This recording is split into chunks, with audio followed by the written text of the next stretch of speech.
ایک وقت تھا کہ بچوں کے لیے دودھ کے لیے پیسے نہیں تھے. ایوریج میری 12 سے 15 ملین ڈالرز سالانہ کی پھر بھی چوری ہوتی ہے. جی یہ تقریباً 4.25 سے 4.5 ارب روپیہ پاکستانی بنتا ہے. جی آپ نے بزنس پڑھا یا سیکھا؟ اگر آپ سیکھنے پہ آئیں تو زیادہ جو انٹیلیجنٹ ہے وہ ہمارے ٹیچرز ہوتے ہیں, وہ بزنس مین کیوں نہیں ہیں. پاکستان میں ہوتا یہ ہے کہ ہم اس چیز کو ایک بڑا اپنی عزت کا مسئلہ بنا لیتے ہیں. یار میں کسی ریسٹورینٹ پہ کام کروں, وہاں پہ کوئی جھاڑو لگاؤں یا کوئی برتن دھونے پڑ رہے ہیں. شاید یہی وجہ ہے کہ پاکستان میں یہ جو چدراہٹ ہے نا, یہ ہمیں لے کے ڈوب رہی ہے.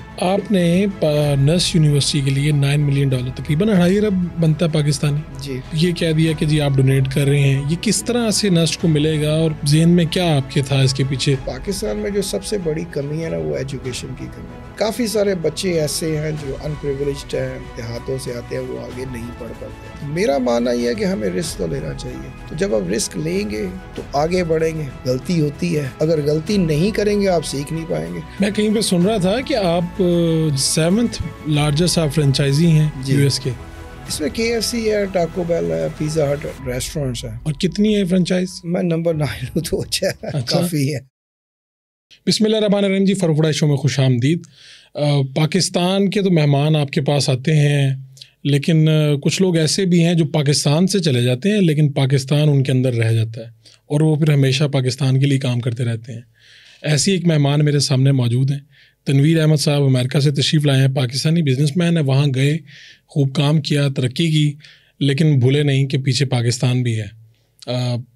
ابھی آپ سب کے سامنے خبر بھی ہوگی 9 ملین ڈالر انہوں نے اناؤنسمنٹ کی نرس کے لیے, پاکستانی بچوں کے لیے, ان کی تعلیم کے لیے. آرمی چیف نے بھی خراج تحسین پیش کیا, پاکستان کا اثاثہ کہا, اور ان کی زندگی کی کہانی کیا ہے, کیسے گئے امریکہ, وہاں پہ کیا مشکلات دیکھیں, پاکستان امریکہ کے تعلقات کو کس طرح سے دیکھ رہے ہیں. تنویر صاحب آپ کا بہت شکریہ جناب, آپ نے وقت دیا. جی thank you sir, thank you for having me. Sir یہ بتائیے کہ آپ امریکہ کب گئے, یہاں پاکستان میں کہاں سے تعلق ہے, کیسے امریکہ جانے کا خیال کیا آیا, تھوڑا سا اسٹارٹ سے بتائیے گا. جی میرا اوریجنل تعلق سیالکوٹ سے ہے. اچھا, ایک چھوٹا سا گاؤں ہے سیالکوٹ کے ساتھ, اڈا کے نام سے. ٹھیک ہے. تقریباً 6 سے 7 کلومیٹر شہر سے, ڈسکا روڈ پہ یہ واقع ہے. وہاں بھی میری پیدائش ہوئی, وہاں سے اسکول پڑھا. مین میری جو اسکولنگ تھی وہ سیالکوٹ ایک انگلش میڈیم اسکول میں تھی. ماں باپ کی خواہش یہی تھی کہ نہ جو مرضی ہو, جیسے مرضی حالات ہیں, لیکن بچوں کو ایک اچھے اسکول میں پڑھانا ہے تاکہ ان کا ایک مستقبل بن سکے. تو اسی چیز کو دیکھتے ہوئے کوشش یہی رہی کہ جتنا ہم زیادہ پڑھ سکیں پڑھے. اس کے بعد کالج بھی جوائن کیا. پر انفارچونیٹلی اس کے بعد کچھ گھر کے حالات اس طرح کے تھے کہ آگے کنٹینیو اسٹڈی کرنا مشکل تھا. اسی چیز کو دیکھتے ہوئے ایک سٹیپ لیا, پھر 1988 میں US چلے گئے. تو یہ ایک چھوٹی سی کہانی ہے کہ کس طریقے سے ہم گئے. ایک اچھی اپرچونیٹی کی تلاش تھی, ایک اچھی کہہ لیں کہ ایک فیوچر کے لیے جس طرح سارے لوگ جاتے ہیں, لیکن ایک ان نون سی چیز ہو جاتی ہے کہ اگر آپ ادھر جاتے ہیں تو اگر آپ اس کو ایک اڈاپٹیبلٹی آپ میں نہیں ہے, ایک فلیکسیبلٹی نہیں ہے, تو کس طریقے سے آپ اس ماحول کو اپناتے ہیں, یہ ایک اپنے آپ میں ایک بڑی مشکل چیز ہوتی ہے. تو جا کے پھر کیا کیا, اسٹارٹ کہاں سے ہوئے, اور آپ کے لیے تو ایک منظر ہی دنیا ہی بدل گئی. نہیں, اچھی بات یہ تھی کہ کم از کم مجھے زبان کا اتنا مسئلہ نہیں تھا, کیونکہ ایک اچھے اسکول میں پڑھا تھا, تو انگلش میڈیم اسکول تھا. تو انگلش کی ایک جو پرابلم ایونچولی سب کو زیادہ ہوتی ہے بچوں کو, وہ نہیں ہوئی. تو یہ ایک چیز ایسی تھی کہ جو ایک کانفیڈنس تھا کہ کوئی بھی سچویشن ہے ہم بات تو کم از کم کر سکتے ہیں نا. تو یہ سمجھ لیں کہ آپ جب اتنا کانفیڈنس آپ کے پاس ہو تو سمجھے کہ آپ 10 سال آگے چلے جاتے ہیں. جو کہ ہمارے گاؤں کے بھی کچھ لوگ باہر گئے ہوئے ہیں, امریکہ میں ہی ہیں, مجھ سے پہلے کے گئے ہوئے ہیں, لیکن وہ اتنے سیٹل نہیں ہو سکے کیونکہ ان کو تھوڑا سا ایجوکیشن کا بھی مسئلہ تھا, کچھ زبان کا مسئلہ, پھر کانفیڈنس. اگر زبان آپ کو اچھے طریقے سے آتی ہے تو کانفیڈنس تو آپ کو آ ہی جاتا ہے. ٹھیک. تو پہلی جاب میری یہی تھی, ایک ریسٹورینٹ میں تھی, جو عموماً یہی ہوتا ہے کہ آپ جب جا رہے ہیں تو چھوٹی چھوٹی جابس ہی آپ کو کرنی پڑتی ہیں. تو میرا نہیں خیال کہ ہمیں جو ہے نا اس چیز کو مائنڈ کرنا چاہیے. تو جب میں اگر اس چیز کو دیکھتا ہوں تو پاکستان میں ہوتا یہ ہے کہ ہم اس چیز کو ایک بڑا اپنی عزت کا مسئلہ بنا لیتے ہیں. یار میں کسی ریسٹورینٹ پہ کام کروں, وہاں پہ کوئی جھاڑو لگاؤں یا کوئی برتن دھونے پڑ رہے ہیں, تو اس چیز میں میرے نہیں خیال کہ کوئی ہمیں کوئی مذائقہ ہونا چاہیے کہ بھائی ہم کیوں اتنے چھوٹے کام کریں. چھوٹے چھوٹے کام کریں گے تو آہستہ آہستہ آگے بڑھیں گے. تو یہ ہمارے بیک گراؤنڈ ہمیں کرتے ہیں نا تھوڑا سا اس سے روکتے ہیں. اگر تھوڑا سا دیہاتی پس منظر ہو تو زیادہ چودراہٹ, اور پاکستان میں یہ سسٹم تو موجود ہے, باہر تو نہیں ہے ایسا کچھ. شاید یہی وجہ ہے کہ پاکستان میں یہ جو چودراہٹ ہے نا, یہ ہمیں لے کے ڈوب رہی ہے. یہ جو شوشار رکھ رکھاؤ ہے نا, یہ جب تک اگر ہمارے ملک میں رہے گا نا تو ہم آگے نہیں بڑھ سکتے ہیں. اگر باہر کے کلچر کو دیکھیں, امریکہ ہے یا یورپ بھی ہے, آسٹریلیا, نیوزی لینڈ, اگر جاپان وغیرہ بھی نا, تو ان میں ایک جو ہے نا وہ ایک اسٹیبلٹی ہے. آپ اس چیز کو دیکھیں کہ ان میں ایک انسانیت جو ہے نا بھرپور نظر آتی ہے. اسلام میں کیا چیز ہے, ہم میں یہی ایک چیز ہے کہ جی سب برابر ہے. تو یہاں پہ کیوں نہیں ہے؟ ہم کہتے ہیں جی ہم پیدائشی مسلمان ہیں, حضور پاک صلی اللہ علیہ وسلم کی امت سے ہمارا تعلق ہے. تو ٹھیک ہے, یہ اچھی بات ہے کہ اللہ تعالیٰ نے ہمیں اس خوشنودی سے, ہمیں خوش قسمتی سے نوازا ہے کہ ہم حضور پاک کے امتی ہیں, پیدائشی مسلمان ہیں. لیکن اس کا مطلب یہ تو نہیں ہے کہ ہم جنت کو گارنٹیڈ لے لیں.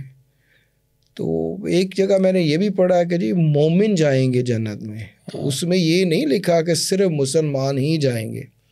مومن کی تو مومن اس میں آپ کرسچنز بھی ہو سکتے ہیں, جیوز بھی ہو سکتے ہیں. دیکھیں اللہ تعالیٰ کو انسان سے بہت پیار ہے, تو اللہ تعالیٰ نے نا انسان کو اشرف المخلوقات اسی لیے بنایا ہے. اور ہماری کتاب میں بھی لکھا ہے, حدیثوں میں بھی لکھا ہے کہ سب برابر ہیں, کسی کو کسی کے مذہب پہ کوئی فوقیت نہیں ہے. تو ہم یہ کیوں چیزیں کرتے ہیں کہ جی وہ کرسچنز ہیں یا وہ فلاں مذہب ہے, یہ وہ وغیرہ ہیں, تو انسان اللہ کے بنائے ہوئے ہیں. بالکل ایسے, تو کیوں نہیں ہم وہ اس انسانیت کا سبق لے کے چلتے.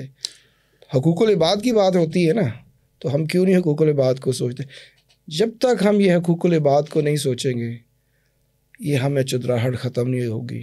چودراہٹ ختم نہیں ہوگی, ہمیں برابری جو ہے نا, ایک دوسرے کو ہم برابر جو ہے نا وہ نہیں سمجھیں گے.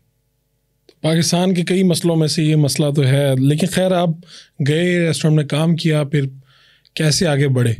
اس کے بعد پھر میں نے نا فوڈ چین تھی KFC, اس میں بھی جوائن کیا ایز اے مینیجر. تو ایسا ایسا تھوڑی سی ڈیولپمنٹ ہوتی رہی. تو 3-4 سال میں تقریباً میں ایریا مینیجر بن گیا. ٹھیک ہے. اس کے بعد فاسٹ فوڈ چھوڑ دیا, ایک کوریئر کمپنی جوائن کی. کوریئر کمپنی میں مجھے ایک گاڈ فادر مل گئے, محمد یوسف کیلف ان کا نام ہے. اچھا. فلسطین سے تعلق رکھتے تھے, اللہ ان کو جنت نصیب کرے. 2012 میں ان کی ڈیتھ ہو گئی. تو میرے محسن ہیں, انہوں نے مجھے بڑی ہیلپ کی, ایک راستہ دکھایا, اپنی ایک کمپنی بنائی. تو جو بھی ایک گائیڈنس ہوتی ہے تو انہوں نے وہ میری گائیڈنس کی. تو اگر آج میں اس جگہ پہ پہنچا ہوں تو ان کا بہت بڑا ہاتھ ہے اس چیز میں. میں کہیں پہ سن رہا تھا کہ آپ 7th لارجسٹ آپ فرینچائزی ہیں US کے. کیا ہے اس فرینچائز؟ اس میں KFC ہے, ٹاکو بیل ہے, پیزا ہٹ ریسٹورینٹس ہیں. اور کتنی ہے فرینچائز؟ میں نمبر 9 ہوں, تو اچھا کافی ہے. 100+. جی بالکل, ڈیفینیٹلی. تو اب تو آپ کے پاس سینکڑوں ملازمین ہیں جو کام کر رہے ہیں. جی. تو آپ خود جب لوگوں کو جابس وغیرہ پہ رکھتے ہیں, یعنی آپ کی موٹیویشن کیا ہے؟ یعنی ایک بندہ ایک اسٹیپ سے آگے چلا گیا, بندے کے پاس پیسے آ گئے, اس سے زیادہ آ گئے, گاڑی آ گئی, گھر آ گیا, سب کچھ. آپ کا موٹیویشن کیا ہے؟ آپ کو کیا چیز موٹیویٹ کرتی ہے؟ دیکھیے موٹیویشن جب آپ بزنس شروع کرتے ہیں تو یہی ہوتا ہے کہ میں اپنا بزنس بڑھاتا رہوں. زندگی میں نا ایک وقت آپ کی ہر انسان کی لائف میں آتا ہے, ٹھیک ہے, کتنا اور کروں گا میں. وہ لمحہ جو ہوتا ہے نا ایک بڑا کریٹیکل آپ کی لائف میں ہوتا ہے. کھانی وہی ایک روٹی ہے, 2 روٹی کھا لو گے, 3 روٹی کھا لو گے, اس سے زیادہ کیا آپ کھاؤ گے. اب اس لمحے پہ آپ نے آ کے یہ سوچنا ہے کہ آیا میں ایک فلانتھرپی کی طرف چلوں یا کہ جو میری ایک زندگی لگی ہوئی ہے میں اس پہ چلتا رہوں. تو اگر آپ دیکھیں بزنس مین جتنے بھی بڑے بڑے ہیں, اگر مائکروسافٹ کے دیکھ لیں یا گوگل والے بھی دیکھ لیں, وارن بفے ہے, بل گیٹس ہے, یہ ساروں نے کیا کیا کہ ایک وقت ان کی لائف میں آیا جب انہوں نے ریئلائز کیا ہے تو وہ چیریٹی پہ چلے گئے ہیں, اس طرف اتنا پیسہ ڈونیٹ کرتے ہیں. تو میرا بھی کچھ ایسا ہی ہے. انہی لوگوں سے میں نے بہت ساری چیزیں سیکھی ہیں. ان سے کافی دفعہ جو ہے ایک کوچنگ سیشن بھی لی ہیں. تو ایک میری موٹیویشن یہی ہے کہ ٹھیک ہے آپ نے جتنا کرنا ہے اپنی لائف میں, ایک کمفرٹیبل لائف چل رہی ہے, بچوں کے لیے آپ نے اتنا کر دیا ہے. اب بچوں کو نا یہ بھی نہیں ہم نے کرنا کہ وہ بالکل ہی نا ایک کمپلیسنٹ ہو جائیں, کہ بالکل ہی بیٹھ جائیں بھائی ٹھیک ہے جی باپ نے کر دیا ہے, ہمیں تو کرنے کی ضرورت نہیں ہے. تو پھر یہی ہوتا ہے نا کہ اگر ایک جنریشن بناتی ہے, دوسری تھوڑی سی اڑاتی ہے, تیسری برباد کر دیتی ہے. تو وہ نہیں میں نے کیا. بچوں کو نا اس طریقے سے پالا ہے کہ ان میں ایک اسٹرگل کرنے کی نا ایک جد و جہد ہے کہ نہیں ہم نے کچھ کرنا. یہ نہیں ہے کہ جی باپ نے بنا دیا ہے اور ہم لے کے نا اس کو آگے چلتے رہیں گے. تو ایک لیگیسی چلنی چاہیے. یہ نہیں ہے کہ جی میرے بعد یا میرے بچوں کے بعد جب تک وہ پوتے پوتیاں آئیں تو جو لیگیسی ہم نے شروع کیا وہ ختم ہو جائے. اسی چیز کو لے کے چیریٹی کی طرف چل پڑے تاکہ ان کو بھی ایک چیز ہو, تاکہ ان کو پتہ چلے کہ لائف میں اس طرف آپ نے کہا کہ الٹیمیٹ وہ بھی اس طرف آئیں, وہ بھی اس طرف آئیں. تو آپ 1988 میں گئے وہاں پہ جی. تو کامیاب کب ہو گئے, یعنی آسانی کب آ گئی, فراوانی کب آ گئی رزق میں؟ دیکھیں یہ ایک بڑا مشکل سا سوال ہے, لیکن یہ ہے کہ میں اگر تھوڑا سا اس کو بتاؤں تو 98 میں میں نے بزنس سٹارٹ کیا تھا, اور اس سے تقریباً 1.5 سال پہلے کہ اگر میں لائف دیکھوں تو ایک وقت وہ بھی تھا کہ جب میرے اس وقت 3 بچے تھے, تو بچوں کے لیے نا باہر سے جو دودھ ہے وہ لانا بھی مشکل تھا کہ اتنے حالات خراب تھے.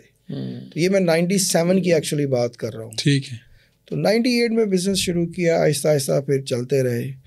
تو جو کمفرٹ زون جو آیا میری لائف میں وہ اس کے میں 3 فیزز دیکھتا ہوں اپنی لائف میں نا. ایک چھوٹا سا فیز تھا جب 2001-2002 میں اتنا ہو گیا چلے جی اپنا گھر لیا, اچھی گاڑی لے لیا, جو ایک انسان کی خواہشات ہوتی ہیں نا وہ اتنی کو ہو گئیں کہ اللہ تعالیٰ نے اتنا کرم کر دیا کہ وہ پوری ہونی شروع ہو گئیں. ایک کمفرٹ لیول آ گیا.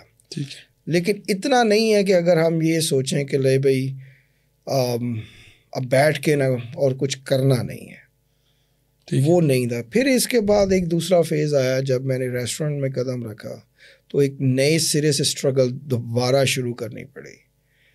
تو اس چیز کو اگر میں دیکھوں تو وہ تقریباً 2012 میں یہ فیز آیا کہ جس میں اس وقت میں کمفرٹ زون میں آ گیا. یعنی تب یہ تھا کہ اب آپ کام نہ بھی کریں تو سب ٹھیک ہے. نہیں, اس وقت یہ تھا کہ اگر کام میں آگے نہ بڑھاؤں تو ٹھیک ہے, جتنا موجود ہے اس سے سب ٹھیک گزر جائے گا. ٹھیک گزر جائے گا. اب تیسرا فیز جو تھا نا وہ آیا تقریباً 2016-17 میں. اچھا. اس وقت آ کے یہ لگنے لگا کہ نہیں اب بہت کر لیا ہے, کچھ چیزیں دوسری طرف بھی جانی چاہیے, کچھ ہمیں اللہ کی راہ کی طرف بھی دیکھنا چاہیے. اچھا, یہ تیسرے فیز میں زیادہ آپ کو وہ یہ فیل ہوا کہ یار بات اب اس طرف جانی چاہیے؟ دیکھیے آپ نے اپنے آپ کو پہلے سیکیور کرنا ہے. ٹھیک ہے, پہلے تو بندہ اپنی فکر میں ہوتا ہے. دیکھیے ہم باہر ایک چیز جو ہے نا ہم بہت اچھی طریقے سے سوچتے ہیں اور سیکھتے بھی ہیں کہ ہم نے آگے 5-10 سال 15 سال 20 سال کے ہمارے گولز کیا ہے, کہ آج اگر میں یہ ہوں تو 10 سال میں مجھے کہاں پہ ہونا ہے. ٹھیک ہے, ایک اکانومی کا اصول بھی ہے کہ پاکستان میں بھی آپ نے دیکھا جی یہ مہنگائی ہو رہی ہے, تو مہنگائی ہو رہی ہے وہ آپ کے ڈی ویلیویشن سے ہو رہی ہے. جب ڈی ویلیویشن ہوتی ہے وہ پوری دنیا میں ہوتی ہے, بٹ انفارچونیٹلی پاکستان میں صرف ہم پاکستان کو دیکھ رہے ہوتے ہیں, دوسرے ملکوں کو نہیں دیکھ رہے ہوتے ہیں. تو یہ جب مہنگائی پاکستان میں ہوتی ہے, ضروری نہیں ہے کہ صرف پاکستان میں ہو رہی ہے, یہ ہر جگہ مہنگائی اسی طریقے سے چلتی ہے. یہ ایک دنیا کی ایک اکانومی کا ایک اصول ہے. ٹھیک ہے, تو اب آپ نے وہ دیکھنا کہ جی آج فار ایگزامپل میں 1000 روپیہ بنا رہا ہوں, تو 10 سال میں مجھے کتنے پیسے بنانے ہیں تاکہ میں آج کا جو لائف سٹائل ہے کم از کم وہ مینٹین کر سکوں. تو یہ سوچنے والی ایک بات ہے آپ کے لیے نا, آپ کو ایک بڑی اچھے پلاننگ کے ساتھ ایک کیلکولیشن کرنی پڑتی ہے. تو آپ کو کیا لگتا ہے کہ آپ کی کون سی خوبی ہے جس نے اتنی گروتھ کروائی آپ کی, یعنی جاب سے اب جب بزنس میں آتے ہیں اور پھر بات اتنی بڑھتی ہے آگے ماشاء اللہ کہ اللہ آپ کو پھر بہت نوازتا ہے, تو کیا کوئی خوبی ہے, کیا اسے سمجھتے ہیں کامیابی کا گر, یا کیا اسے کہیں گے؟ دیکھیں 2 چیزیں ہیں اس میں. ایک تو سب سے پہلے تو یہ ہے کہ تھوڑی سی نا آپ کو فیوچر کی تھنکنگ آپ کی ہونی چاہیے کہ جس میں آپ کو کیلکولیشن اتنی کرنی پڑتی ہے کہ بھائی مجھے آگے کرنا کیا ہے. اب لوگ یہ بھی کہتے ہیں کہ جی انسان جب کامیاب ہو جاتا ہے جی وہ تو بڑا سمارٹ ہے یا انٹیلیجنٹ ہے, جو ایک فیل ہو گیا ہے تو اس کو کہتے ہیں جی اس کی تو قسمت ہی خراب ہے یا اللہ نے اس کی قسمت اتنی بری لکھی ہوئی. تو اس میں نہ کوئی سمارٹنیس ہے نہ کوئی کسی کی قسمت بری ہے اچھی ہے. یہ چیز ہوتی ہے کہ انسان کو جو ڈیسیژن لیتا ہے آیا اس کا وہ جو فیصلہ ہے اس وقت صحیح ہے یا غلط ہے. تو دو انسان اگر آپ ان کو لے کے چلیں تو ایک جو ہے نا وہ رائٹ پہ چلا جاتا ہے, ایک لیفٹ پہ چلا جاتا ہے, چل ایک ہی جگہ پہ رہے نا. تو اس سے بھی اچھی مثال یہ ہے کہ دو بھائی ایک ہی ماں باپ کی اولاد ہے, ایک ہی گھر میں رہتے ہیں, ایک ہی گھر میں رہتے ہیں. ایک ماں باپ تو اپنے بچوں کو ایک جیسی ہی پرورش کرتے ہیں. تو ہوتا یہی ہے کہ ہر بچے نے اپنا ایک ڈیسیژن لینا ہوتا ہے. تو وہ اگر آپ نے غلط ڈیسیژن لیا ہے تو اس میں اللہ کا کیا قصور ہے؟ اللہ نے تو ہر چیز آپ کو دی ہے. صحیح ہے. تو اس چیز کو اگر آپ دیکھیں تو وہ ڈیسیژن لینے کی جو آپ میں پاور ہونی چاہیے نا وہ آپ کو آگے لے کے چلتی ہے. تو آپ کہہ رہے ہیں کہ ایک تو مستقبل پہ نظر, وہ سوچ ذہن میں, اور ایک کے فیصلہ لینے کی قوت, یہ میں سمجھاؤں. بالکل ٹھیک ہے. تو آپ کے پاس بے شمار آپ ملازمین ہیں, لوگوں کو آج آپ خود کتنا کام کرتے ہیں, یعنی روز کتنا کام کرتے ہیں, کتنے گھنٹے دیتے ہیں کام کو, اور کتنا آرام کرتے ہیں, آپ کی روٹین کیا ہے؟ میری شروع میں جو روٹین تھی وہ یقین کریں تقریباً 19 گھنٹے بھی میں نے کام کیا ہے دن میں. ٹھیک ہے. اور 6 دن لگاتار, 7ویں دن 12 سے 14 گھنٹے بھی کام کیا ہے. جب ریسٹورینٹ میں جب سیکنڈ فیز بھی آیا 2012 میں تو اس وقت یہ تھا کہ پھر بھی 12 سے 14 گھنٹے روزانہ کام کرتے تھے, ایک چھٹی کرتے تھے. اب یہ ہے کہ اللہ کا شکر ہے بچے بڑے ہو گئے, انہوں نے کام سنبھال لیا ہے. اب میں جاؤں نہ جاؤں کوئی فرق نہیں پڑتا. تو اس لیے نا میرا جو ذہن ہے وہ کافی دوسری چیزوں پہ, یعنی اسے میں کوئی ریٹائرمنٹ والا فیز کہہ سکتا ہوں یا کیا کہوں؟ آپ سیمی ریٹائرمنٹ کہہ سکتے ہیں. اس میں یہ ہے کہ بچہ یہ جو ہے وہ چھوٹی موٹی کوئی چیز ہو تو اس کے لیے کال کر کے پوچھ لیتے ہیں. وہ بھی کبھی ایسا ہوتا ہے کہ 2 ہفتے بعد کال آ گئی ہے کہ جی ہمیں اس چیز میں تھوڑی سی ہیلپ چاہیے. تو کم از کم یہ ہو چکا ہے کہ ان کو کوئی ایشو نہیں ہے, اب کام سنبھال لیا انہوں نے. تو آپ نے بزنس پڑھا یا سیکھا, یعنی ڈائریکٹ سیکھ لیا اور آ گیا, یہ کیسے آتا ہے؟ نہیں دیکھیں, یہ بزنس میں نا کوئی اس طرح کی چیز نہیں ہوتی ہے کہ آپ کو سیکھنا چاہیے پڑتا ہے. ٹھیک ہے, اگر آپ سیکھنے پہ آئیں تو زیادہ جو انٹیلیجنٹ ہے وہ ہمارے ٹیچرز ہوتے ہیں. وہ بزنس مین کیوں نہیں ہے؟ نہیں ہوتے نا. تو دیکھیں ایک سب سے بڑی چیز یہ ہے کہ آپ کو رسک بھی لینا پڑتا ہے. تو زیادہ انٹیلیجنٹ بننا نہیں پڑتا. ٹھیک ہے, وہ جو زیادہ لوگ ہیں وہ رسک نہیں لیتے ہیں. تو میرا ماننا یہ ہے کہ ہمیں رسک تو لینا چاہیے. تو جب آپ رسک لیں گے تو آگے بڑھیں گے. غلطی ہوتی ہے, اگر غلطی نہیں کریں گے آپ سیکھ نہیں پائیں گے. اور مسئلہ یہی ہوتا ہے, انسان غلطی کرنے سے ڈرتا ہے اور وہ رسک نہیں لیتا اور آگے بڑھ نہیں پاتا. تو آپ کہہ رہے ہیں کامیاب اگر آپ نے ہونا ہے تو آپ کو رسک لینا ہے. رسک لینا ہے. دیکھیں غلطی سے انسان سیکھتا ہے. ہمیں میرا ماننا یہ ہے کہ اگر آپ نے ایک غلطی کی ہے ٹھیک ہے, دوسری کی ہے تو وہ تھوڑی سی نا آپ کی ایک احمقانہ غلطی ہے. تیسری دفعہ کی ہے تو پھر وہ آپ کی عادت بن گئی ہے. تو یہ چیزیں نہیں ہیں ہم سوچتے کہ بھائی غلطی کی ہے اس سے سیکھ لو. دوسری کی ہے چلیں تھوڑا سا ایمبیشیس ہو گیا یا میں تھوڑا سا اگریسو ہو کے وہ کر لیا. اب تیسری دفعہ وہی آپ نے غلطی کی ہے تو اس میں پھر جو ہے نا وہ آپ کی بیوقوفی ہے. تو زندگی میں اچھا وقت تو آیا ہے, لیکن کوئی ایسا وقت بھی آیا کہ جب بہت بڑا نقصان ہوا اور دیکھا کہ یار یہ کیا ہو گیا میرے ساتھ؟ کافی 3-4 دفعہ لائف میں ایسی چیزیں ہوئی ہیں. 93 میں کافی مشکلات سے گزرا. پھر 97 میں جیسے میں نے پہلے بتایا کہ ایک وقت تھا کہ بچوں کے لیے دودھ کے لیے پیسے نہیں تھے, وہ بھی ایک وقت تھا.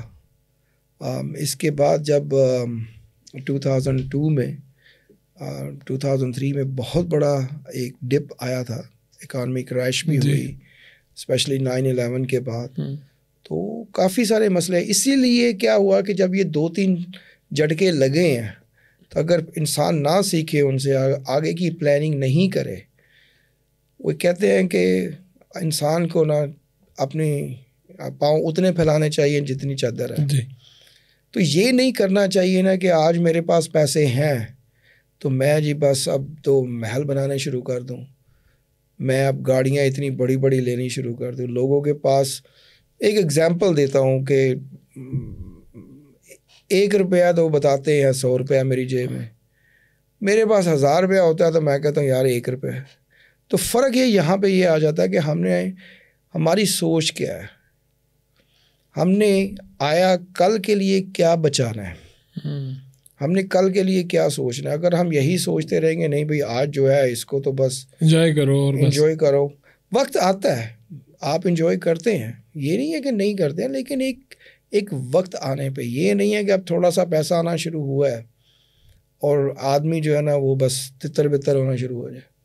بہت سے لوگ یہ سوالات پوچھتے بھی ہیں ہم سے, اور ہم بھی خود بھی سوچتے ہیں کہ کیا یہ ہمارے جو پاکستانی ہیں باہر جا کے بہت بڑے بزنس مین بنتے ہیں, یہاں پہ بھی لوگ کامیاب ہوتے ہیں. آپ خود کیا سمجھتے ہیں اپنی مثال میں, کیا آپ پاکستان میں ہوتے تو اسی طرح ہی آگے بڑھتے یا سسٹم بھی آپ کو پش کرتا ہے وہاں پہ؟ دیکھیے 2-3 چیزیں ہیں. پاکستان میں سسٹم پش نہیں کرتا آپ کو, بعض دفعہ روک دیتا ہے. یہاں نہیں روکتا نہیں ہے, سسٹم پش نہیں کرتا, روکتا بھی نہیں ہے. یہاں پہ جو آپ کے سراؤنڈنگ, جو آپ کے ارد گرد لوگ ہیں نا, وہ آپ کو روکتے ہیں. ٹھیک, جس کو آپ ٹانگ کھینچنا لائک پولنگ کہتے ہیں. باہر وہ نہیں ہے. باہر انسان کو نا ایک موٹیویشن خود ہی مل جاتی ہے. جب انسان تھوڑا سا آگے بڑھنا شروع کرتا ہے تو اس کے ارد گرد جو لوگ ہوتے ہیں نا, وہی اس کو کہتے ہیں نہیں تم یہ اچھا کر رہے ہو, کرو. پھر جو سسٹم وہاں پہ بنا ہو, جو ایک کلچر بنا ہوا ہے, وہ یہی ہے کہ جی اگر میرے پاس کوئی آتا ہے تو میں نے اس کو انکریج کرنا ہے. اگر مجھ میں کوئی تھوڑا سا کوئی علم ہے تو وہ میں اس کو تھوڑا سا ٹرانسفر کر دوں گا. پاکستان میں وہ نہیں ہے. پاکستان میں انفارچونیٹلی یہی ہے, یہ کیوں آگے بڑھ رہا ہے.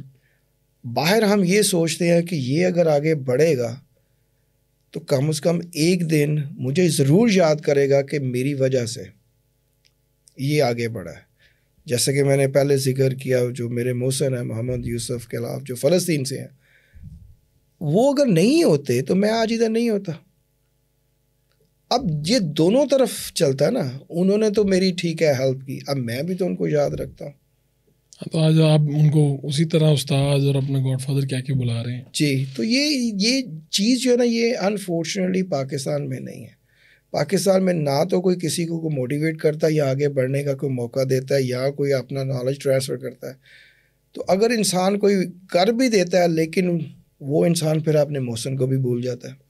ہمارے یہاں ہماری پبلک اور وہاں کی پبلک US کی, اس میں کیا فرق ہے؟ یعنی کوئی کمپیریزن ڈرا کیا جا سکتا ہے کہ ہم کیا کوئی محنتی کم ہیں, ہمارا کوئی نیت کا مسئلہ ہے, کیا ہے, آپ کیا سمجھتے ہیں؟ آپ نے سوال میں خود ہی جواب دے دیا, نیت کا مسئلہ. اچھا, میں تو اپنے اندازہ لگا رہا تھا. نہیں, یہ مسئلہ یہی ہے. وہ ایک حدیث بھی ہے نا, انما الاعمال بالنیات. بالکل ٹھیک ہے نا. تو ہر عمل کا دار و مدار آپ کی نیت پہ. جب ہماری نیت ہی اچھی نہیں ہے, وہاں پہ ہم صبح اٹھتے ہیں تو ہماری جو ہے نا وہ کوشش یہی ہوتی ہے کہ ہم نے اپنے کام کے بارے میں کیا سوچنا ہے یا کیسے کرنا ہے. یہاں پہ میں نے اس کو کیسے چونا لگانا ہے. 2 ہاتھ ہیں آپ کے, ایک ہاتھ پہ چونا رکھو اور دوسرے ہاتھ پہ مکھن رکھو, جو جہاں لگے لگا دو. یہ فنڈا ہے پاکستان میں. وہاں پہ یہ چیز نہیں ہے. وہاں پہ یہ ہے کہ ایک انسانیت کو لے کے چلتے ہیں. جو ایک ٹرو حقوق العباد ہے, وہ آپ کو ایک زندہ مثال جو ہے نا وہ وہاں باہر ملتی ہے, کہ جو بدقسمتی سے یہاں پہ نہیں ہے. دعا تو یہی ہے کہ وہ پاکستان میں بھی یہی ہے. بالکل بالکل. اچھا, تو کتنے آپ کے پاس لوگ ہوں گے جو آپ کے پاس کام کر رہے ہوں گے, کوئی اندازہ؟ 15,000 سے زیادہ ہی ہیں. 15,000 سے.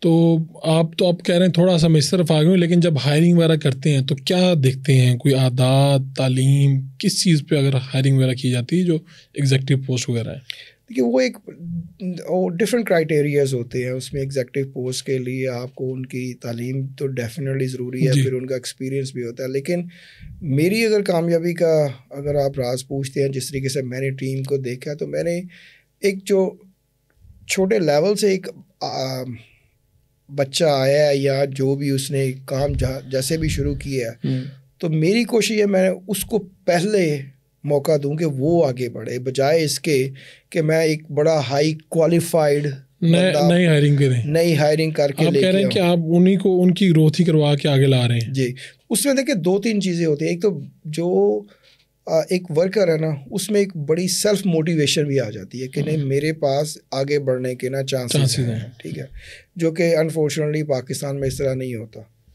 ٹھیک, باہر سے مجھے مل جائیں گے. اب کیا ہوگا باہر سے جب مجھے ملے گا اس کو مجھے 6 سے 8 مہینے لگیں گے ٹرین کرنے میں, اس کو اپنی چیزیں سمجھانے میں. چلیں جی 6 سے 8 مہینے میں وہ ٹرین بھی ہو گیا. اب سسٹم کو اڈاپٹ کرنے میں اس کو 2 سے 2.5 سال لگ جائیں گے. اس کے علاوہ تو 3 سال کا جو ایک پیریڈ ہے نا وہ ایک ٹیسٹنگ فیز ہے. وہ آپ بیسیکلی اس پہ آپ ایکسپیریمنٹ ہی کر رہے ہیں.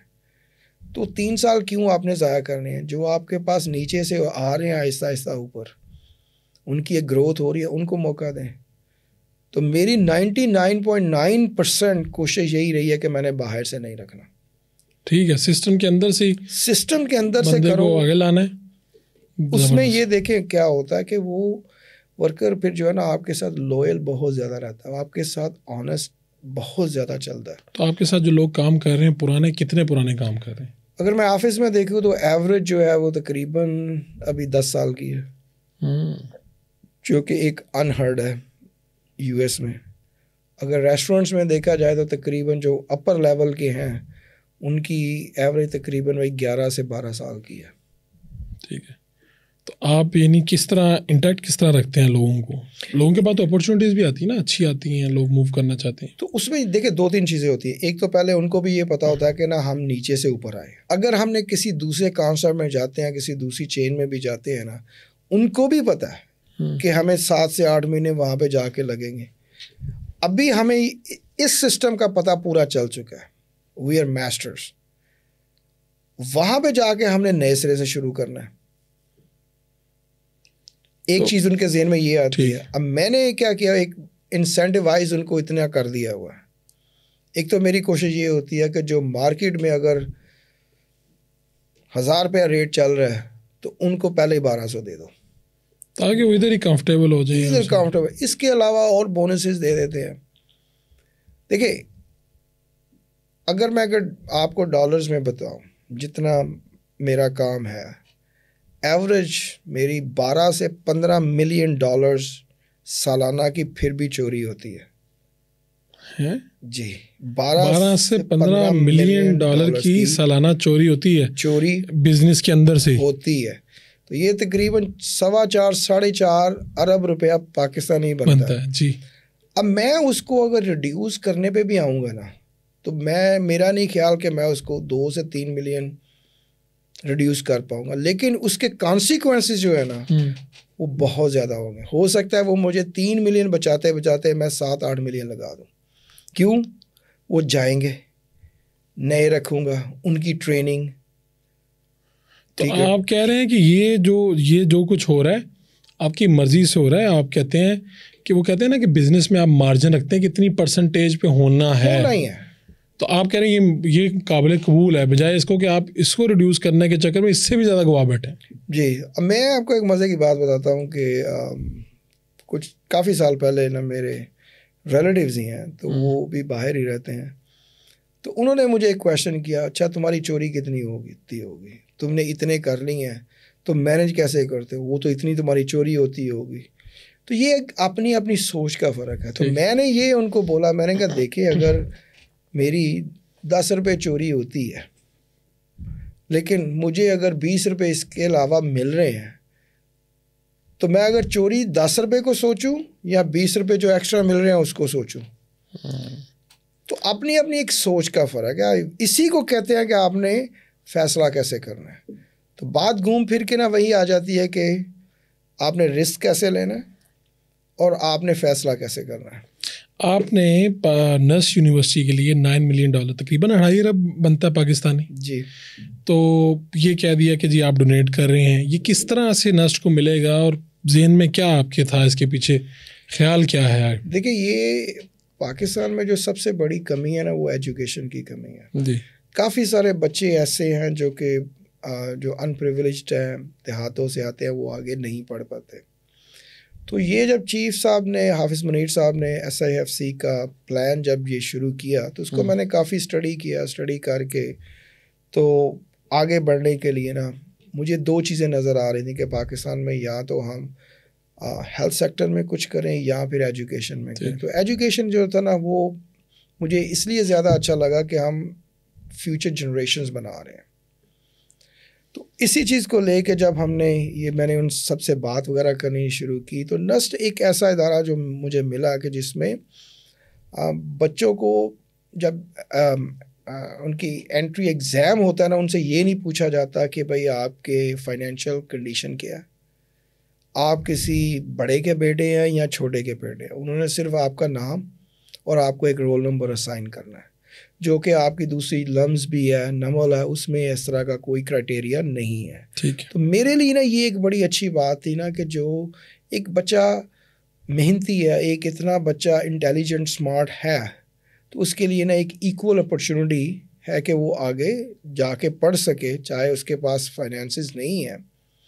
تو ہوتا کیا نسٹ میں کہ اگر آپ جب انٹری ایگزام کلیئر کر لیتے ہیں پھر وہ آپ کی نا فائنینشیل کنڈیشن پوچھتے ہیں کہ بھائی آپ کی فائنینشیل کنڈیشن کیا ہے، آپ افورڈ کر سکتے ہیں، پے کر سکتے ہیں، نہیں کر سکتے تو پھر ان کی نا وہ اسکالرشپ پہ چلا جاتے ہیں. تو میرے لیے یہ تھا کہ چلیں اس طریقے کے پروگرام میں نا ہم ایک انڈومنٹ فنڈ بنا دیتے ہیں. تو اس میں ہم نے یہ کیا کہ میں نے 2 چیزیں کی. ایک تو یہ کیا کہ جی اس میں نا ایک IT سیکٹر بناتے ہیں، بلڈنگ پوری بنتی ہے، ٹھیک ہے، تو جو بھی دنیا کی بڑی بڑی IT کمپنیز ہیں ان کو بلایا جائے ادھر تاکہ نا وہ پاکستان میں نا اس چیز کو پروموٹ کر سکے. اب دیکھیں انڈیا میں تقریباً $200 بلین کی اینول IT کی ایکسپورٹ ہے، جبکہ پاکستان میں تقریباً 1.5 بلین کی ہے. تو وہ 1% بھی نہیں بن رہا. بالکل. تو میری کوشش جو تھی نا وہ یہی تھی، اسی چیز کو سوچ کے میں نے کہ اگر یہ ہم کرتے ہیں تو جو بڑی کمپنیز ہیں ان کو لے کے پاکستان میں آتے ہیں، ایک ان کی جگہ بنتی ہے کیپٹل میں، تو کافی پاکستان کو نا اس سے فائدہ ہوگا. جب وہ آئیں گی آبویسلی اس اگر ٹاور میں وہ رینٹ کرتی ہیں جو کہ ہمارا پلان ہے، تو جو اس کی رینٹل انکم آئے گی اس کو ہم اس فنڈ میں تبدیل کر دیں گے جو بعد میں بچوں کو اسکالرشپ دے گی. تو وہی ایک تیر سے 2 شکار والی بات. تو جب آپ ایک بزنس مائنڈیڈ ہوتے ہیں تو آپ کے ذہن میں یہ چیز ہوتی ہے کہ یار مجھے زیادہ سے زیادہ کہاں سے فائدہ ہوگا. تو میں نے یہ 2 چیزیں دیکھی کہ ایک ہم تو یہ رینٹل انکم لے کے آئیں گے تو پاکستان میں جو بڑی IT کمپنیز کے آفیسز نہیں ہیں ان کو لے کے آئیں. ٹھیک ہے. اب تیسری چیز جو تھی نا آٹومیٹیکلی اس میں ہوگی انشاءاللہ کہ جب وہ IT کمپنیز ادھر آئیں گی تو پاکستان میں ایک ٹیلنٹ دیکھیں گی، تو ہو سکتا ہے کہ اگلے 8-10 سالوں میں جو ہماری آج $1.5 بلین کی ہے وہ 15-20 بلین کی ہو جائے. تو یہ موٹیو تھا. پھر یہ ہے کہ جو ہم نے جو کیلکولیشن کی ہے جو اس میں رینٹل انکم آئے گی تقریباً 400 بچہ اینولی گریجویٹ کرے گا انشاءاللہ اس فنڈ سے. تو میرے ذہن میں یہ ہے کہ میں یہ 400 بچہ نہیں دیکھ رہا، میں یہ 400 اگلے آنے والی جنریشنز دیکھ رہا ہوں. ایک بچہ کل کو اس کی شادی ہوتی ہے، ایک اچھی جگہ لگا ہوا ہے، اس فنڈ سے پڑھا ہے، 2 بچے ہوتے ہیں، 3 بچے ہوتے ہیں، ہی از ویری ویل سیٹلڈ، آگے وہ اپنے بچوں کو اچھا پڑھائے گا. کتنی فیملیز ہوں گی نا. تو وہ میں اس چیز کو دیکھ رہا ہوں. تو آپ تو آرمی چیف صاحب بھی جب وہاں پر آئے ملاقاتیں بھی ہوئیں اور انہوں نے سراہا بھی آپ کو، وہ آپ کیا سمجھتے ہیں کہ پاکستان کا مسئلہ کیا ہے؟ پاکستان آگے کیوں نہیں بڑھ رہا؟ اتنے سال ہو گئے، لوگ نعرے لے کے آتے ہیں، وعدے کرتے ہیں، کہاں پھنس گیا پاکستان جو پھنس گیا نا وہ ہماری انفارچونیٹلی ایک سیاست میں پھنس گیا. ہم جو ہے نا صرف اپنا سوچ رہے ہوتے ہیں، آنے والی جنریشن کا نہیں سوچتے. ہمیں جو ایک چیز کرنی چاہیے نا وہ کنٹینیوٹی ہونی چاہیے. ٹھیک ہے. کہ جو فار ایگزامپل جی آج میں پاور میں ہوں، میں نے ایک اچھا انیشیٹو لیا، اب وہ چلنا شروع ہو گیا ہے، 5 سال ہے گورنمنٹ، چلے 5 سال نہیں، ایوریج اگر پاکستان میں دیکھا جائے تو 3 سے 3.5 سال گورنمنٹ رہتی ہے. تو ایک میں آج پاور میں آیا ہوں, میں نے آج ایک چیز شروع کی ہے, بائی دا ٹائم میں اس کو امپلیمنٹیشن پہ جاؤں گا تو ہو سکتا ہے کہ وہ 2.5 سے 3 سال اس کو لگ جائے. تو پیچھے میرے پاس تقریباً سال بچا ہے, تو وہ میرا پروجیکٹ ابھی پورا نہیں ہی ہوا, لیکن وہ شروع ہو چکا ہے. نیکسٹ گورنمنٹ میری نہیں آئی تو بدقسمتی سے وہ میرا پروجیکٹ ادھر ہی روک دیا جاتا ہے. تو اس پہ ہماری توانائیاں بھی خرچ ہوئیں, پیسے بھی خرچ ہوئے اور وہیں رک گیا اور نیا ایک منصوبہ کھل گیا. اب کیا ہوتا ہے, وہ جو پڑا ہوا ہے منصوبہ ادھر ہی کا ادھر ہی پڑا رہے. نیا منصوبہ ہے, اب یہ تو نہیں ہے ہم نے کرنا کہ بھائی جو 5 سال کا یا 7 سال کا منصوبہ ہے اس کو ہم 2 سال میں بنا دیں. 2 سال میں اگر بنا بھی دیتے ہیں تو اگلی گورنمنٹ آئے گی کسی اور کی تو وہ اڑا دے گا اس کو. تو آپ کہہ رہے ہیں کنٹینیوٹی کا مسئلہ ہے. مسئلہ ہی یہی ہے. ہمیں یہ دیکھنا چاہیے کہ بھئی اگر ایک گورنمنٹ کا پیسہ نا, ٹیکس پیئرز کا, آپ بھی ٹیکس دے رہے ہیں, سارے ٹیکس دے رہے ہیں, ٹھیک ہے, میں ٹھیک ہے جی US نیشنل ہوں, پاکستان میں آتا ہوں, چیزیں تو خریدتا ہوں, تو ٹیکس تو میں بھی دے رہا ہوں ہر چیز پہ, تو وہ پیسہ تو ٹیکس پیئرز کا ہے. تو ہماری جو پالیٹیشینز ہیں نا, ان کو تھوڑا سا یہ جو خیال رکھ کے آگے چلنا چاہیے کہ اگر پچھلی گورنمنٹ نے اگر کوئی اچھا کام کیا ہے تو اس کو آگے لے کے چلیں. آپ خود کریڈٹ لو. اگر اس کو آپ تکمیل کر لیتے ہیں, پورا کر لیتے ہیں, تو کریڈٹ آپ کو بھی ملنا ہے. بے شک کسی اور نے شروع کیا, لیکن آپ کے دور حکومت میں اگر وہ کمپلیٹ ہوا ہے تو میں تو یہ کہوں گا کہ بھائی کریڈٹ تو آپ کا. پھر ایسے ایٹم بم والا معاملہ تھا تو ایک شروع کہاں سے ہوا, نواز شریف صاحب نے دھماکے کیے, ان کے اس پہ آ گیا, کوئی کریڈٹ لیا نا انہوں نے, ٹھیک ہے نا. آج بھی وہ کلیم تو وہی کرتے ہیں نا, لیکن اگر آپ اس کی ہسٹری دیکھیں کب شروع ہوا تھا, وہ تو 70s میں شروع ہوا تھا, کتنی دیر لگی. تو یہ چیز جو ہے نا, یہ دیکھیں یہی بہت اچھی اگزامپل ہے کہ 15 سے 20 سال لگے اس چیز کو بننے میں. کریڈٹ کس نے لیا؟ آنے والی گورنمنٹ نے لیا, آنے والی جنریشن نے تقریباً لیا نا. تو آپ کی زندگی کی سب سے بڑی خواہش کیا ہے؟ میری زندگی کی سب سے بڑی خواہش یہ ہے کہ میں پاکستان کو ایک ڈیولپ کنٹری اپنی لائف میں دیکھنا چاہتا ہوں, جس میں ایک جو ہماری جو ایجوکیٹڈ جو لٹریسی ریٹ ہے وہ 70 to 80% ہو پاکستان میں. بچوں کو یہ نہ سوچنا پڑے کہ جی ہمارے پاس جابس نہیں ہیں, بچوں کو یہ نہ سوچنا پڑے کہ ہمارے پاس پاکستان میں فیوچر نہیں ہے اور ہمیں باہر نکلنا ہے. آپ یہ نہیں کہہ سکتے کہ جی ہم نے لوگ جو ہے نا وہ باہر جانا چھوڑ دیں گے, جائیں گے. لیکن جب بچے کے ذہن میں یہ آ جاتا ہے کہ مجھے اب رہنا ہی پاکستان میں, جانا ہی باہر ہے, مجھے پاکستان میں رہنا ہی نہیں ہے, تو وہ بچہ جو ہے نا وہ پڑھ ہی نہیں سکتا. پاکستان کی یہ جو اوورسیز پاکستانی ہیں, یہ اپنا رول صحیح نبھا رہے ہیں آپ کے خیال میں, یا انہیں کچھ اس سے آگے بڑھنا چاہیے؟ دیکھیے میرے خیال میں نا کافی حد تک وہ اپنا رول نبھا رہے ہیں. ٹھیک ہے, کافی چیزیں بہتر بھی ہو سکتی ہیں. ہمیں جو ہے نا وہ گورنمنٹ کے ساتھ مل کے اپنے اپنے ملکوں میں نا ایک ایسا سٹرکچر بنانا چاہیے جس میں ہم پاکستان کو پروموٹ کر سکیں. جو اپنے بچے ہیں ان کو لوکل پالیٹکس میں لے کے آئیں, تاکہ ہم ان کو انفلوئنس کر سکیں کہ پاکستان بھی ایک ملک ہے. پاکستان کے ساتھ ہمارے جو ٹریڈ اوپن ہونی چاہیے, جو کلچرل چیزیں ہیں وہ ہونی چاہیے, کچھ اسپورٹس ڈپلومیسی ہونی چاہیے. آپ کہہ رہے ہیں اس سائڈ پہ ہم ذرا تھوڑے ویک ہیں. ویک نہیں ہے ہی نہیں ہے بالکل بھی.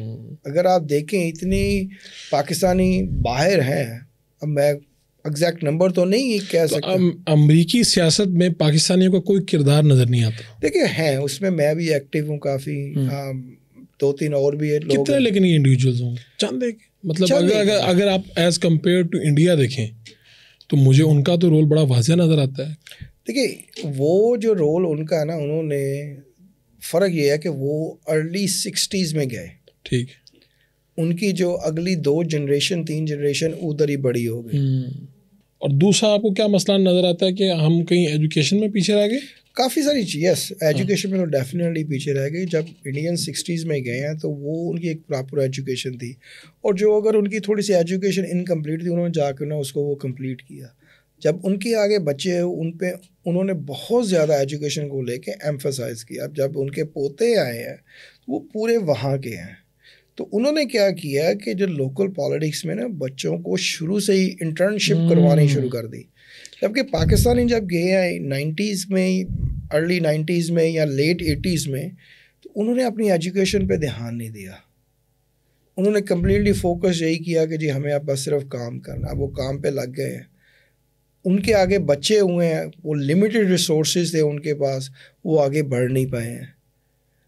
ان کے اب جب آج کی ڈیٹ میں جب وہ پوتے ان کے آ رہے ہیں آگے، تو ابھی بھی ہماری مینٹالٹی یہی ہے کہ بھائی بچہ ٹھیک ہے جی کالج اس نے کمپلیٹ کیا، جب اپنی جاب جا کے کر، لیکن اپنی اتنی ہائر جو ہے نا وہ ایجوکیشن پہ ہمارا ایمفسس ہی نہیں. یہی وجہ ہے کہ ہمارا اور ان کا گیپ بہت وسیع ہوتا جا رہا ہے، بہت وسیع ہوتا جا رہا ہے. امریکہ جانے کے لیے بہت سے لوگ، پورا پاکستان اگر آپ پوچھیں، خواہش مند ہیں. تو وہاں پر اپرچونیٹیز کے حوالے سے تو بہت بڑی مارکیٹ ہے.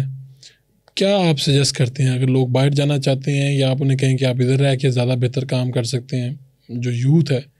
کیا دیکھیں یہ ایک جو سوال ہے نا یہ بڑا ٹرکی ہے. اگر آپ کو کہوں کہ جی پاکستان میں اپرچونیٹیز ہیں، تو لوگ مجھے بولیں گے بھائی آپ کیا کرنے گئے تھے، پھر آپ کیوں ادھر تھے، آپ کیوں ادھر تھے. لیکن اب آپ نے سیکھا نا، مار کھائی وہاں پہ بھی یہاں پہ بھی رہے، اس لیے اب پاکستان میں اپرچونیٹیز بہت ہیں. اگر ہماری گورنمنٹ ہر چیز کی کنٹینیوٹی شروع کر دینا، آپ کے پاس بہت وسیع بجٹ ہوگا جس کو آپ لے کے آگے چل سکتے ہیں. جب آپ کے پاس اتنا بجٹ ہوگا، اپرچونیٹیز آپ کے لیے بہت زیادہ آئیں گی. ہمیں آگے دیکھنا نا. ابھی دیکھیں کہ میں آپ کو ایک چھوٹی سی اگزامپل دیتا ہوں. سندھ کے گورنر ہیں کامران ٹیسوری صاحب جی، بہت اچھے انسان ہیں، میرے اچھے دوست بھی ہیں. تو میں ایک میسیج بھی جو ہے نا ان کے بہاف پہ دینا چاہتا ہوں. جو انہوں نے کام کیا، اگر آپ دیکھیں 50,000 سے زائد بچوں کے لیے انہوں نے IT کا ایک پلان بنا دیا. وہ بھی کہاں پہ، گورنر ہاؤس کے اندر مارکیز لگا کے ان کو پھر ایئر کنڈیشن کر دیا. تو بچوں کے لیے انہوں نے دیکھے کتنی بڑی فیسلٹی دی نا. اب انہوں نے جو بھی بجٹ تھا ان کا، ان کو اس کو سکویز کر کے ابھی تک تقریباً 14 لاکھ جو تھے نا گھروں میں، جو لوگوں کو کھانا وغیرہ دیا، لنگر اتنا دے رہے ہیں. تو کہاں سے، کیا وہ ایکسٹرا بجٹ لے کے آ رہے ہیں؟ اپنے بجٹ کے سے ہی وہ مینیج کر رہے ہیں نا. بچوں کی تعلیم کو فروغ دے رہے ہیں. تو اس طرح کی جو چیزیں ہیں، اگر ہم آگے کی جنریشن کا سوچنا شروع کر دیں گے تو آپ کہہ رہے ہیں کہ اپرچونیٹیز یہاں پر بھی ہیں. نہیں، اگر اس کو ذرا مزید آسان کر لیتے ہیں، ایک ایوریج انکم کس کی، اگر کوئی یہاں پر 2-3 لاکھ یا 4 لاکھ کماتے ہیں تو کیا اسے امریکہ جانا چاہیے؟ میرا نہیں خیال جانا چاہیے. نہیں، ٹھیک ہے. اگر آپ 3 لاکھ 4 لاکھ ادھر کما رہے ہیں نا، تو یقین کریں آپ جو ہے نا ایک بادشاہ کی زندگی پاکستان میں گزار سکتے ہیں. وہاں پر ایسا نہیں، وہاں پہ ایسا نہیں. وہاں پہ اگر آپ بڑا بھی جا کے کمائیں گے، شروع میں بہت بھی زیادہ آپ نے تیر مار لیے تو $3,000 اس میں آپ نے خرچے بھی کرنے ہیں. تو at the end of the day $300-400 بھی آپ کو بچے گا نا. لیکن آپ کی جو لائف ہے نا وہ بڑی ہارڈ ہوگی. اب یہ نہیں کہہ سکتے جی میں ایک انڈیویجول گھر میں رہوں، میرے پاس ایک اچھی گاڑی بھی ہو، میں اچھا پہنوں بھی، ہفتے میں 2 دفعہ باہر جا کے کھانا بھی کھاؤں. تو یہ لگژریز آپ کو نہیں ہوں، وہ ممکن نہیں ہے. اس طرح کی لگژریز کو لینے کے لیے آپ کو $10,000-12,000 مہینے کی منیمم انکم چاہیے. اب وہ جو گھر ہے آپ کا، اگر اس کے لیے آپ نے اس کو انسٹالمنٹ پہ بھی لیا ہوا ہے، تو اس کی اگر انسٹالمنٹ ہی $6,000 ہے مہینے کی، تو آپ کو کم از کم 12,000 تو مہینے کے چاہیے. تو اس لیے یہ جو دور کے ڈول سوانے لگتے ہیں، اگر آپ یہاں پہ بہتر کما رہے ہیں، ایوریج بھی کما رہے ہیں، تو یہاں پہ گزارا آپ کا زیادہ اچھا چل جاتا ہے، بہت زیادہ اچھا چل جاتا ہے. تنویر صاحب آپ کا بہت بہت شکریہ، آپ آج وقت دیا آپ نے، اور آپ کو ڈاکٹریٹ کی اعزازی ڈگری بھی ملی. جی، آپ کی انہی خدمات کے اس کے نتیجے میں آپ پاکستان کے لیے اچھا کام کر رہے ہیں، آپ نسل کے لیے اتنا انویسٹ کر رہے ہیں، بچوں کی تعلیم کے لیے. اللہ آپ کو مزید اس کا اجر دے اور آپ کو موٹیویشن ملتی رہے تاکہ آپ مزید پروجیکٹ پاکستان میں لائیں. آپ کو ہماری باتیں اچھی لگیں، بری لگیں، اتفاق کر سکتے ہیں، اختلاف کر سکتے ہیں، لیکن فیڈ بیک ضرور دیجیے گا. اور انشاءاللہ پھر نئے مہمان کے ساتھ پھر ملاقات ہوگی. اللہ نگہبان.